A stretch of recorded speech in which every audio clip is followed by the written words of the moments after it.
We Spy. Astro Boy 2008, Jake laughs. What were the others? Nerd forever. Geek till I die.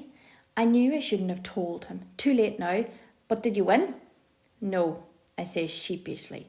What? You got beaten by a computer? Which level did you play? How do you know there are levels? There must be levels, he says. It's like any computer game. Oh, yeah. So which level was it? 1. Ha, Jake laughs. I told you chess was a bad idea. You best give it up now. I think maybe Jake is right. I should never have played. Grandad said I wasn't ready, but maybe I'll never be ready. I might ask Grandad if we can switch to drafts, I say. Shush. Jake waves his hand in the air. 1 second. He trains his binoculars on Grandad's house. I thought I saw someone come out, but it's just Mrs. Flower nosing again. Jake, I sigh. Can't we just stick to playing pretend war with our armies? No, this is much more fun. And keep watching. You know what spies are like. They can disappear into thin air. It's Saturday morning. I didn't want to go to Tesco with Mum and Dad. There was nothing else to do, so I reluctantly joined Jake to scope Grandad through our binoculars. I'm cold and my arms are beginning to ache. We watched the postman deliver letters around the square. And we watched Mrs. Flower take her dog for a walk. And we watched a white van around the square deliver a huge parcel to number 48 and then drive out again. That's all that's happened in over an hour.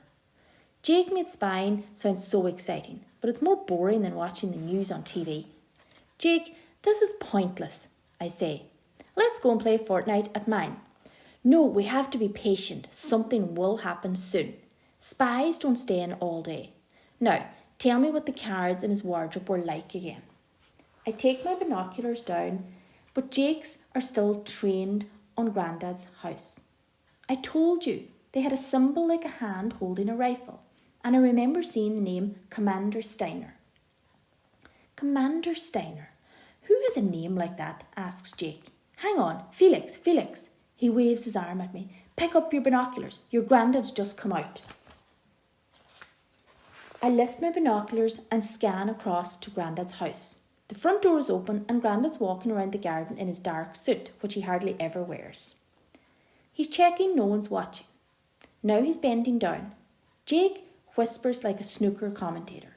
What's he doing? Wait, he's picking something up. Yeah, it's just dog poo, Jake, I sigh. He checks every morning. But we don't know that. It might just be an excuse to get outside and see what we're all doing. Or check the wires to his surveillance cameras. He hasn't got any surveillance cameras. No, then what's that? Check the lamppost outside his house. I scan left until I see the concrete pole sticking out of the ground. It's just a lamppost, I say. No, it's not the lamppost, Jake says urgently. It's what's attached to it. I track up the lamppost and see the grey camera that got put up there while we were at school last week. See, says Jake, told you. But that's just the camera the council put in to stop people spraying graffiti on people's fences and breaking into cars. That's what they want us to think. I take the binoculars down. Jake's looking at me bug-eyed. Spies get everywhere, he says. I looked it up on the internet, what your Grandad told you. There really was a wall. I know, I say. He wouldn't lie to me. Okay, he wouldn't. But then I looked up the spies. There was a secret police in Germany where your Grandad comes from. They were called the Stasi and they went through people's bins looking for evidence that people were working against the police or the government. They got everywhere, bugged people's phones and TVs, and they tortured people and put them in prison. What's that got to do with my Grandad? He'd never torture people. Maybe not, but didn't you say he hates using the phone and rips up every single piece of paper? Yes, but... Jake kneels up. Look, he's going out. He's been and got his hat and coat and now he's locking the door. Come on. Where are you going? Jake grins back at me as he crawls across the platform. To follow him, of course. But he'd only be going to the shop to get some bread or to meet his friends at the GFG. Then we'll follow him there. Grandad puts his hat straight, then closes the garden gate. Jake slides down the rope. Come on, he whispers urgently. We don't want to lose him. Jake, this is ridiculous. So, it's better than sitting up there all day. I laugh as I grab the rope. Jake's taking this way too seriously, but I can't stop myself from following him.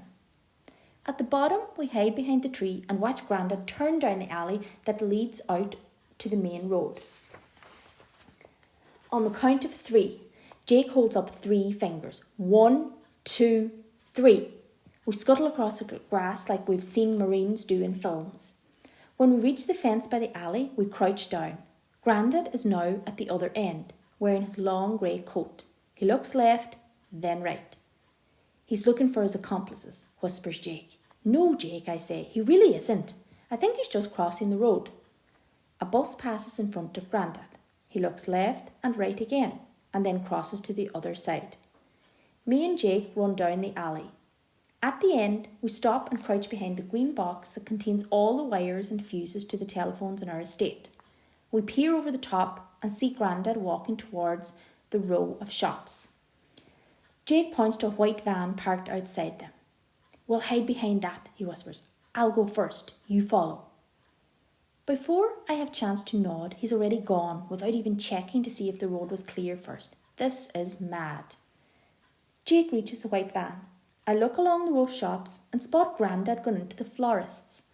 The road is clear, so I run across and join Jake behind the van.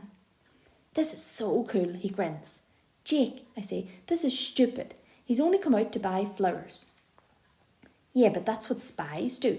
It's like a secret code so they know who each other are. Some wear hats or carry newspapers or flowers. Exactly. Grandad comes out of the shop carrying a bunch of pink flowers. And they could hide stuff in there too, like tiny cameras in the petals and even poison in the stems. Jake, you're making it up. I'm not. There was a Russian man who got poisoned by the tip of an umbrella. I found it on the internet when I was looking up stuff about your Grandad. Anyway, he's getting away from us. Come on. Grandad crosses the road by the kebab shop. Me and Jake sneak past the newsagent and the florist until Jake suddenly stops and holds up his hand. Grandad is talking to a man outside the chip shop, one of his friends from the GFG. They walk together. Me and Jake track them to the bus stop and crouch down behind a car. Jake, I say, this is pointless. They're just talking like everyone does. That's what spies do, Jake whispers urgently. They look like everyone else so they blend in. Me and Jake move onto the pavement as a bus hisses by. The man gets on, but Grandad doesn't. He just glances back down the road towards me and Jake. We jump into the estate agent's doorway. Do you think he saw us? Asks Jake. I don't think so, I reply. He can't see us on our tree and it's about the same distance. Cool. Me and Jake poke our heads around the doorway. Grandad's walking away from us and he's waving at his friend on the bus as it passes him by. Then he turns down the road that leads to the park. Grandad hasn't been to the park for ages. We used to go all the time when I was little. He'd carry my bike and Grandma would come too and I'd cycle around the botanical gardens. But why is he going there now? We run down the pavement and into the park until the path forks.